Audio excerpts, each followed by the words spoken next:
네, 안녕하세요. 네, 김명입니다. 네, 제가 조금 젊을 때 저희 어머님이 노년기이셨을 때요.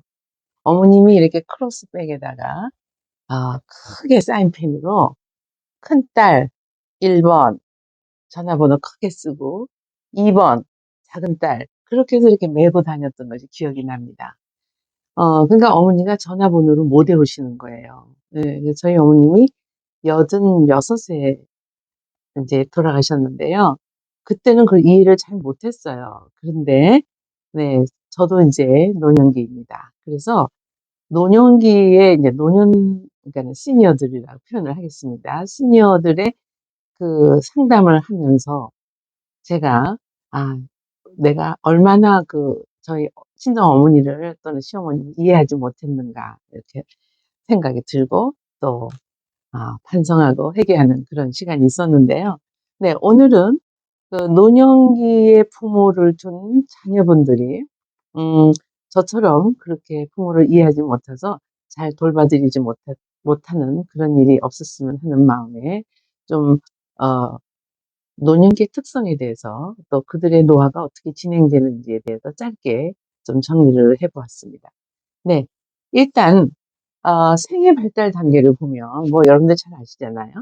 뭐, 태아기, 그 다음에 뭐, 신생아기, 혹은 영아기라고 하고, 그 다음에 이제, 유아기, 아동기, 청소년기, 청년기, 뭐, 이런 식으로 쭉, 장년기, 그 다음에 이제 노년기가 오잖아요.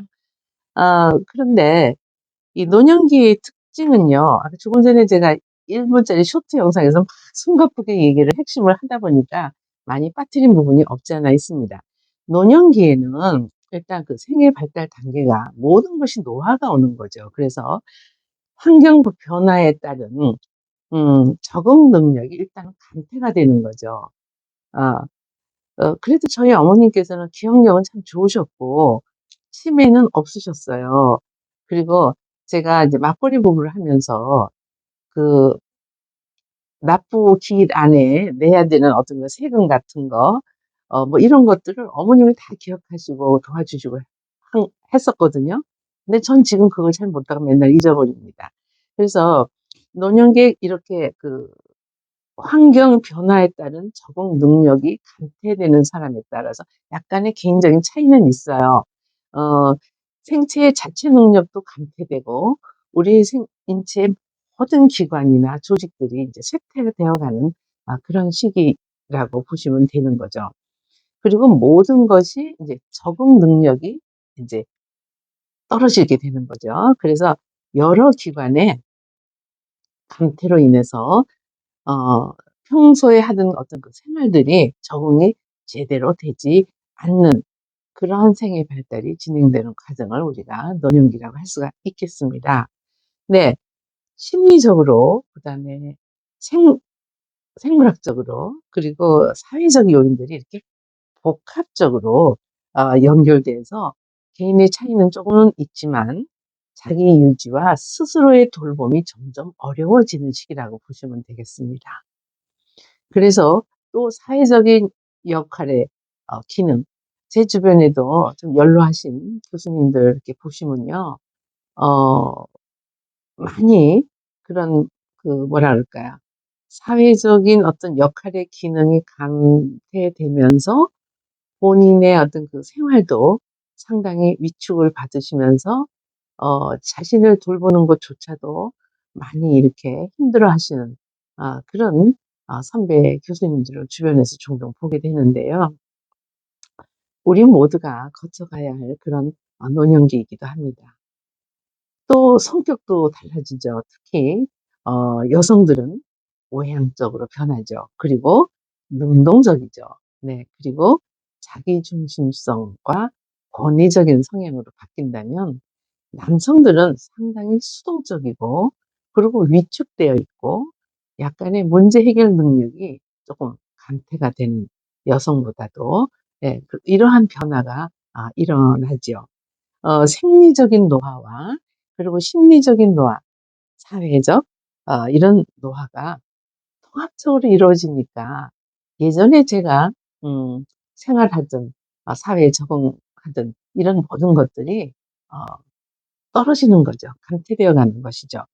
행동이라든가 행동도 늦어지고, 왜냐 인지가 늦어지니까 생각하는 것도 피드백하는 것도 이제 느려지고 걸음도 느려지고 이렇게 되는 거예요. 그래서 행동이나 감각이나 지각 기능이 또는 자아에 대한 인식도 시간의 변화에 따라서 점차적으로 변화되어 가면서 이제 쇠퇴되어 가는 것이죠. 네.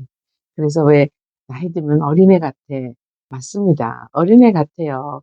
그리고 청각 잘 안 들려요. 저도 최근에 누가 뭐라 그러면 아, 잘 안 들리는데 이럴 때가 있어요. 그래서 제가 깜짝 놀라거든요.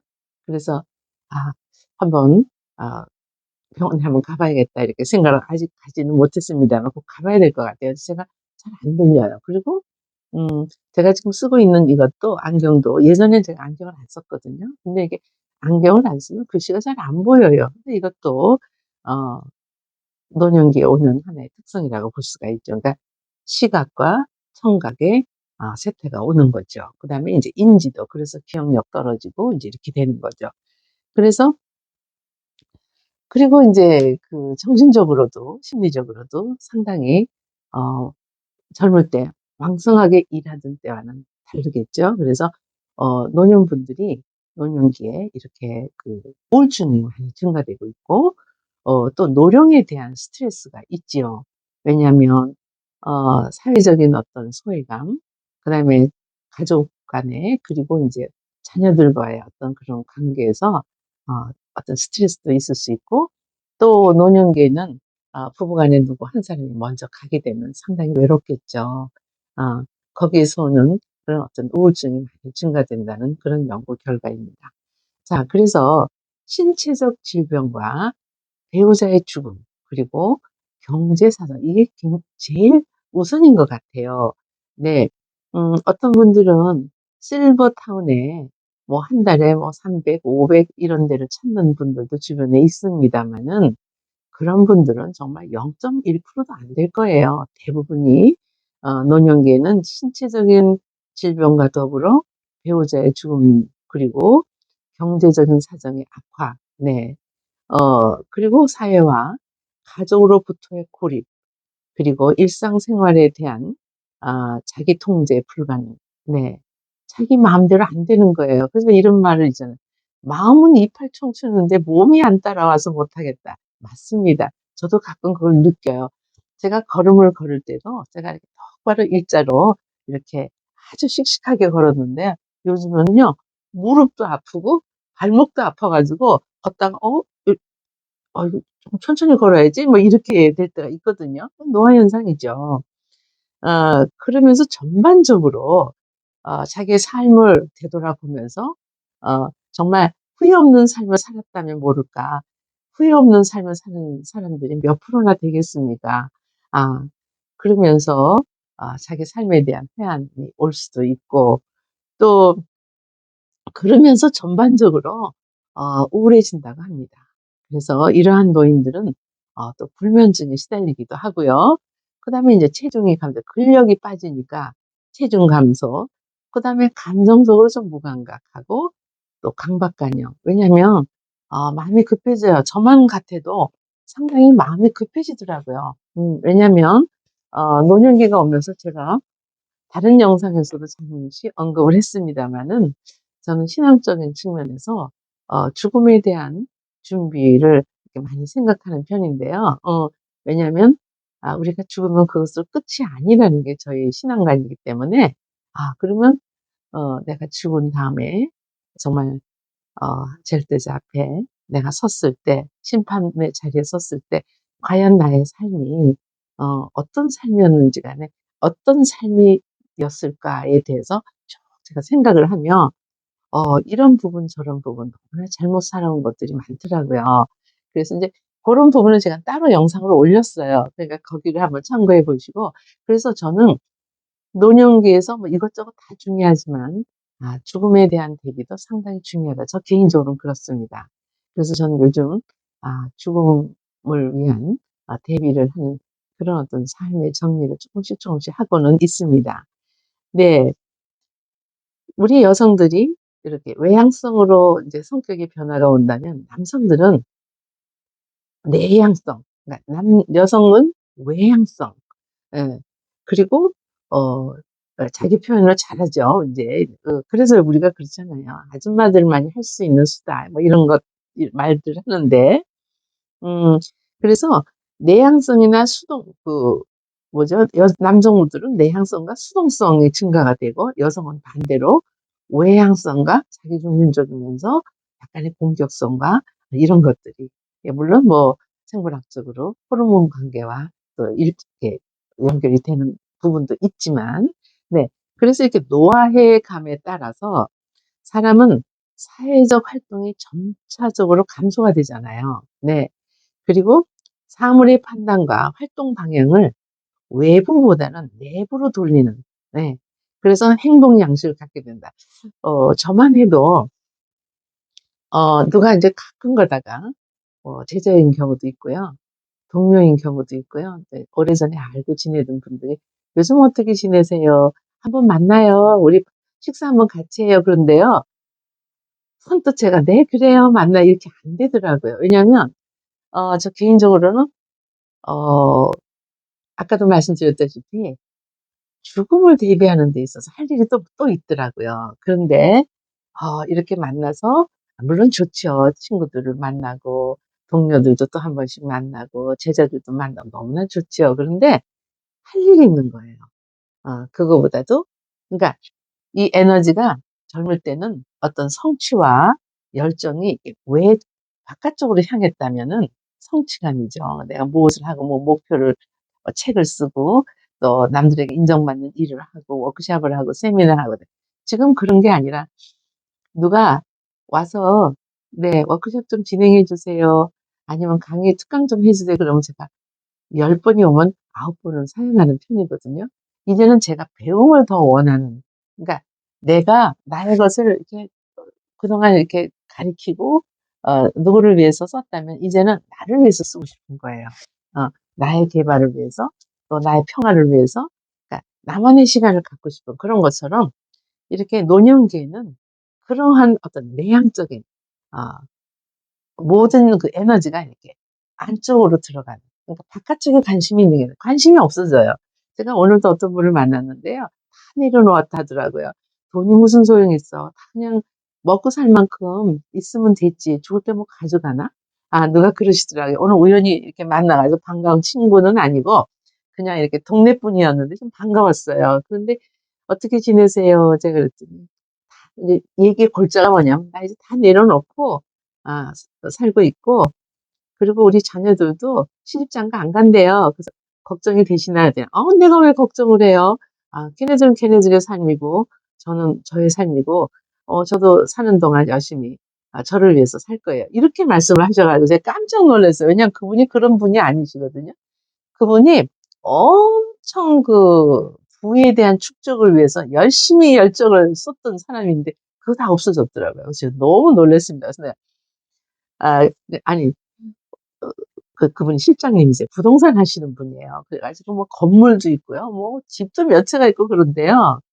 이제 사별을 하셨어요. 한 2, 3년 전에. 한 3년 된 것 같아요. 그리고서는, 그렇게 자기가 다 내려놓았다고 이제 그렇게 말씀해서 나 예수 믿고 나서 다 내려놨어요. 다 필요 없어요. 이렇게 얘기를 막 묻지도 않는 얘기를 하셔서, 그래서, 네. 이제 그분도 제 나이 또래가, 저보다는 좀 젊어요. 그런데 이렇게 우리가, 시니어에서 이제 노년기로 가면서 모든 열정이 예전에는 세상을 향해서 있던 열정들이 이제는 나를 향해서, 내면으로 향해서 온다는 것. 그걸 지금 말씀드리려고 제가 사례를 좀 말씀을 드렸어요. 그래서 우리가 이렇게 노화해 가면서 사람은 사회적 활동이 점차 줄어들잖아요. 저만 같아도 이제 정년 퇴임하고 조금 줄어서, 네, 최근에는 이제 제가 저의 삶을 정리하고 제가 그동안 하지 못했던 걸 좀 배우기도 하고 이러면서 참, 어, 유익한 시간을 저는 나름대로 보내고 있는데요. 이렇게 사물의 판단과 활동 방향을 외부보다는 내부로 돌리는 시기다. 이렇게 말씀드리는 거예요, 제가. 그리고 특히 신체나 인지 능력의 감퇴와 더불어 자상이 달라지죠. 그리고 업무 처리에 있어서 종종 뭐라 그럴까요? 그냥 뭐라 그럴까요? 그걸 막 누구한테 인정받기 위해서 하는 게 아니라 그냥 내 평안을 위해서 그냥 내가 할 만큼 하는 거죠. 이제 그렇게 바뀐다는 겁니다. 큰 의미가 없는 거죠. 네. 그런 경향이 나타날 수가 있다. 그래서 그러면서 우리가 인제 나이 들어가면서 남녀의 성 역할이 달라진다 그랬잖아요. 남자는 수동적이고 위축이 되고 여자는 능동적이면서 권위적이면서 자기중심적이면서 이렇게. 그러니까 그래서 이제 나이가 들면 양성화가 되는 거예요. 예, 여성이 여성다운 게 아니라 여성이 남성화되고 남성이 여성화되고 이제 이런 어떤 변화가 일어난다. 그래서 환경에 적절한 적절하게 적응할 수 있는 기능이 감퇴되는 시기다. 그리고 생체의 자치 능력이 감퇴되는 시기다. 그리고 인체 기관이나 조직 기능의 쇠퇴 현상이 일어나는 시기다. 그리고 적응 능력이 점차로 사회에 또는 우리 어떤 생체적으로 왜냐면 모든 게 노화가 오니까 여기도 아프고 저기도 아프고 뭐 조금만 걸으면 무릎도 아프고 네, 그동안 많이 사용했으니까 그래서 생체 적응 능력도 점차로 결손되는 어떤 그런 시기겠죠. 그 다음에 어떤 그 문제 해결 능력도 좀 떨어지고요. 그 다음에 적응이 제대로 잘 안 되죠. 마음 같지가 않아요. 네, 마음은 정말 이팔 청춘같이 할 것 같은데 그렇지 못하다는 거죠. 그래서 일반적으로 노년기는 생리적, 신체적 기능의 퇴화와 더불어 심리적 변화가 일어난다. 그래서 개인의 자기 유지 기능과 사회적 역할 기능이 약화되는 그런 시기다. 이렇게 말씀을 드릴 수가 있겠습니다. 네. 그래서 아까 제가 처음에 저희 친정 어머니를 제가 잘 돌보지 못한 그런 어떤 아, 딸이었는데 그 당시에는 그 잘 몰랐어요. 그런데 이제 제가 노년기가 되니까 어머니를 너무나 이해가 되고 그때 어머니가 많이 힘드셨겠다. 그리고 늘 잘 안 들린다 그러셨어요. 잘 안 들린다 그러고 한 말 또 하시고 또 하시고 물론 치매는 없으셨는데 그러나 기억력은 아까도 말씀드렸지만 저보다 더 좋았어요. 젊은 저보다 더 좋아 가지고 그런 거 다 납부 기일 내에 납부하라고 알려주시고 네, 그렇게 하셨던 것이 기억이 납니다. 네, 오늘은 노년기의 부모를 이해를 해드리고 또 어떻게 우리가 돌봐드려야 될지에 대한 말씀을 좀 이렇게 정리를 했는데요. 도움이 좀 되셨나요? 네. 그래서 모든 생체 기능, 그 다음에 심리적, 정신적, 사회적 이런 모든 기능이 다 쇠퇴되어가는 시기이기 때문에 느려지고 그리고 모든 감각이 다 이렇게 쇠퇴되어 가면서 잘 들리지도 않고 잘 보이지도 않고 그리고 생각은 이런 말을 해야지 하는데 생각이 저도 그래요. 하면서 약간 내가 뭐 하려고 그랬지? 아, 뭐지? 이게 말을 하다가도 그럴 때가 있거든요. 근데 이제 저도 이제 노년기니까 그러한 증상들이 이제 점점 증폭이 되는 거죠. 자, 그래서 이처럼 노화라는 것은 누구나 다 걸어야 하는 그런 생리적, 심리적, 사회적 현상이다. 이렇게 말씀드리고 이러한 것들이 모두가 복합적으로 연결돼서 쇠퇴와 감퇴되는 증상이 일어나니까 우리 부모님들, 노년기에 있는 부모님들을 좀 이해하는 그런 자녀들이 되는데 조금이라도 도움이 됐으면 하고 말씀을 드렸습니다. 제가 시니어 상담이라는 그런 영상도 올리긴 했는데 거기서는 이제 요런 걸 다루지 않고 조금 다른 부분을 다루었으니까 한번 참고로 보시면 좋겠습니다. 네, 오늘은 여기까지 하겠습니다. 네, 김명희였습니다. 네, 감사합니다.